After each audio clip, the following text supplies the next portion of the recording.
नमस्कार। आकाशवाणी जयपुर अजमेर से प्रस्तुत है प्रादेशिक समाचार।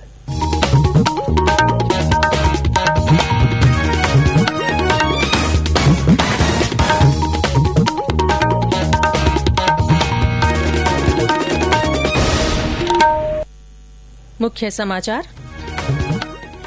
राज्यसभा चुनावों में कथित रूप से विधायकों की खरीद फरोख्त का मामला फिर सुर्खियों में, एसओजी ने केस किया दर्ज। प्रदेश ने कोरोना की जांच के मामले में 10 लाख का आंकड़ा किया पार, 17,620 लोग हुए संक्रमण मुक्त। प्रदेश में नई पहल करते हुए शिक्षक प्रशिक्षण के लिए दीक्षा ऐप की हुई शुरुआत।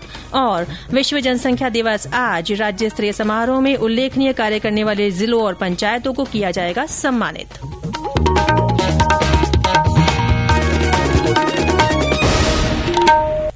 समाचारों के साथ मैं रितिका गुप्ता। और अब समाचार विस्तार से। राज्यसभा चुनावों में कथित रूप से विधायकों की खरीद फरोख्त और षड्यंत्र का मामला एक बार फिर सुर्खियों में आ गया है। इस मामले में एसओजी ने कल एक केस दर्ज किया है। एसओजी के अतिरिक्त महानिदेशक अशोक राठौड़ ने बताया कि ये केस भारतीय दंड संहिता की धारा 124A और 124B के तहत दर्ज किया गया है। एसओजी ने ये केस सर्विलांस पर रखे गए 2 मोबाइल नंबरों पर हुई बातचीत के आधार पर दर्ज किया। एसओजी की कार्रवाई पर प्रतिक्रिया व्यक्त करते हुए भाजपा प्रदेश अध्यक्ष सतीश पूनिया ने कहा कि एसओजी और एसीबी का भय दिखाकर कांग्रेस की अंतर्कलह को थामने की कोशिश की जा रही है। इससे पहले कल भाजपा के विधायकों ने मुख्यमंत्री अशोक गहलोत के खिलाफ विशेष अधिकार हनन का नोटिस दिया। भाजपा विधायक मदन दिलावर, रामलाल शर्मा, अशोक लाहोटी, निर्मल कुमावत और सुभाष पूनिया ने विधानसभा सचिव प्रमिल माथुर के माध्यम से विधानसभा अध्यक्ष के समक्ष ये नोटिस प्रस्तुत किया। ये नोटिस विधानसभा की कार्यवाही और संचालन प्रक्रिया के नियम 158 के तहत दिया गया। विधायक रामलाल शर्मा ने आकाशवाणी को बताया कि राज्यसभा चुनावों के समय मुख्यमंत्री अशोक गहलोत द्वारा विधायकों की खरीद फरोख्त करने संबंधी झूठे आरोपों से विधायकों का विशेष अधिकार हनन हुआ है। सेक्रेटरी राजस्थान विधानसभा से हमने यही कहा है कि जिस तरीके का आरोप मुख्यमंत्री जी ने लगाया है तो उसकी आप निष्पक्ष जांच करें और जांच के बाद में हमारे विशेषाधिकार हनन हुआ है उन हनन को देखते हुए आप कार्रवाई करें। और जिस तरीके से मुख्य सचेतक के द्वारा भी कहा गया कि 19 तारीख को मतदान से पहले हम सारा खुलासा कर देंगे। इंटेलिजेंसी की भी हमारे पास पुख्ता सबूत है। हमारे पास एसओजी और एटीएस के माध्यम से भी इन्वेस्टिगेशन हमारी चल रही है। लेकिन जिस तरीके से पहले एसओजी का नाम लिया, फिर एसओजी ने जांच चेंज करके एटीएस के लिए कहा, लेकिन उसके बावजूद भी कुछ भी प्रदेश की जनता को या माननीय विधायकों को ये नहीं बताया गया कि जो आरोप मुख्यमंत्री जी ने लगाए हैं उनके अंदर कोई सत्यता थी। इसके बाद कल देर रात मुख्यमंत्री आवास से कांग्रेस के 24 विधायकों ने एक संयुक्त वक्तव्य जारी किया।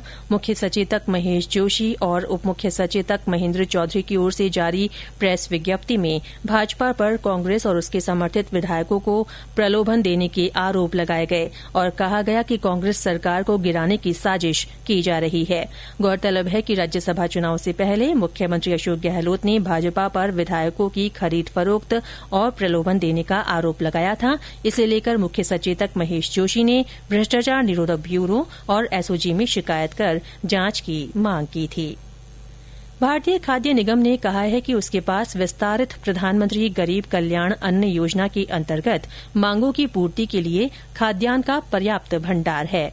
आकाशवाणी समाचार के साथ विशेष बातचीत में निगम के अध्यक्ष और प्रबंध निदेशक डीवी प्रसाद ने बताया कि उनके पास इस समय 9.5 करोड़ टन खाद्यान्न का भंडार है। इसमें से 5.5 करोड़ टन गेहूं और 4 करोड़ टन चावल है। उन्होंने कहा कि अगले कुछ महीनों में भारतीय खाद्य निगम राज्यों को 5 करोड़ टन खाद्यान्न की आपूर्ति करेगा। इसमें से 2 करोड़ टन खाद्यान्न विस्तारित प्रधानमंत्री गरीब कल्याण अन्न योजना के लिए होगा।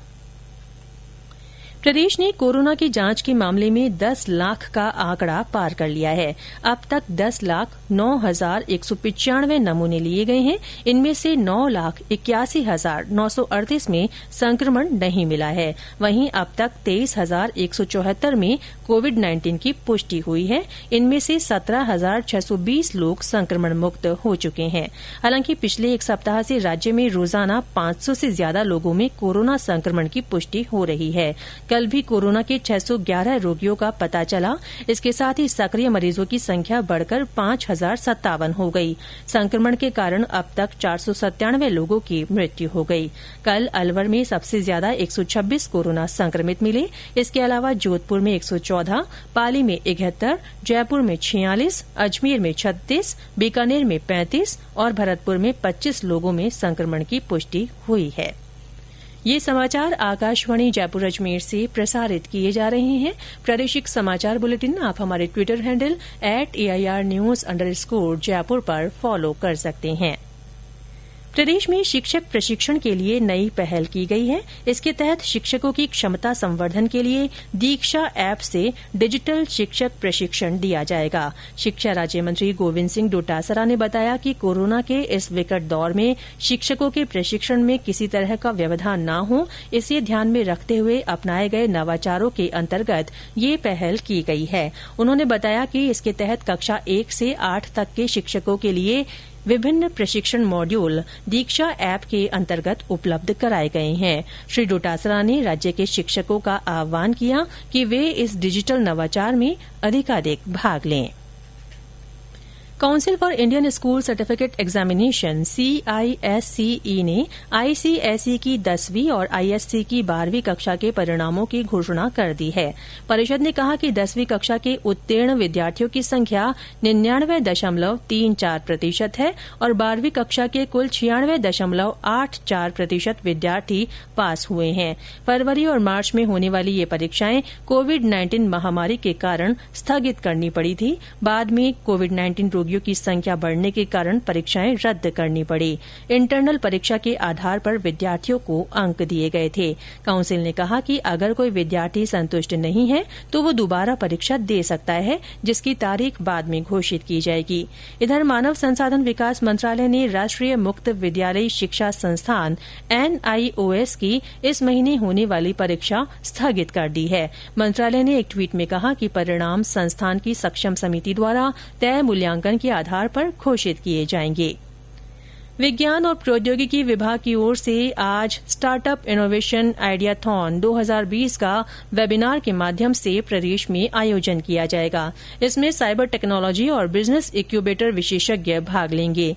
विभाग की शासन सचिव मुग्धा सिन्हा ने बताया कि विज्ञान आधारित उत्पाद या प्रक्रिया से जुड़े युवाओं को अपने नवाचारों पर काम करने का अवसर इस कार्यक्रम के जरिए दिया जाएगा। आइडियाथॉन में कोविड-19 को लक्षित करते हुए प्रस्तावों को विशेष तरजीह दी जाएगी। विभिन्न क्षेत्रों से 18 अगस्त तक ये प्रस्ताव ऑनलाइन मांगे गए हैं।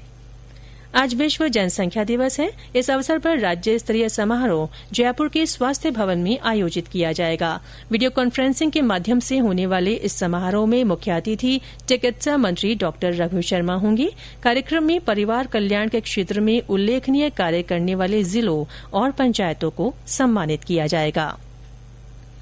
आकाशवाणी का साप्ताहिक समाचार पत्रिका कार्यक्रम संस्कृत साप्ताहिकी का दूसरा संस्करण आज सुबह 7:10 पर प्रसारित किया गया।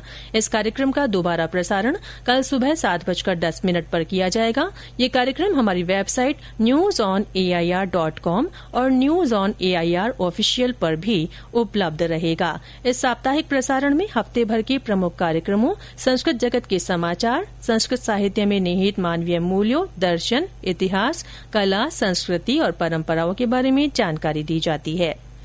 प्रदेश में मानसून की रफ्तार कमजोर हो गई है। हालांकि 14 जुलाई से इसमें फिर से गति आएगी और तेज बारिश का सिलसिला शुरू होगा। मौसम विभाग ने कहा है कि आज और कल जोधपुर, बीकानेर, उदयपुर, भरतपुर, जयपुर, अजमेर और कोटा में कहीं कहीं हल्की बारिश हो सकती है। और अब श्रोताओं से आकाशवाणी की विशेष अपील।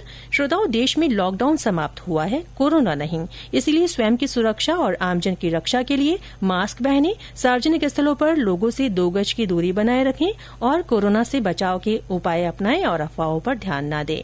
अंत में मुख्य समाचार एक बार फिर। राज्यसभा चुनावों में कथित रूप से विधायकों की खरीद फरोख्त का मामला फिर सुर्खियों में आया। एसओजी ने केस दर्ज किया। प्रदेश ने कोरोना की जांच के मामले में 10 लाख का आंकड़ा पार कर लिया है। 17,620 लोग संक्रमण मुक्त हो गए हैं। प्रदेश में नई पहल करते हुए शिक्षक प्रशिक्षण के लिए दीक्षा ऐप की शुरूआत हुई है। और आज विश्व जनसंख्या दिवस है। राज्य स्तरीय समारोह में उल्लेखनीय कार्य करने वाले जिलों और पंचायतों को सम्मानित किया जाएगा। इसी के साथ प्रादेशिक समाचार बुलेटिन समाप्त हुआ। हमारा अगला बुलेटिन हिंदी में दोपहर 12:30 बजे प्रसारित होगा। नमस्कार।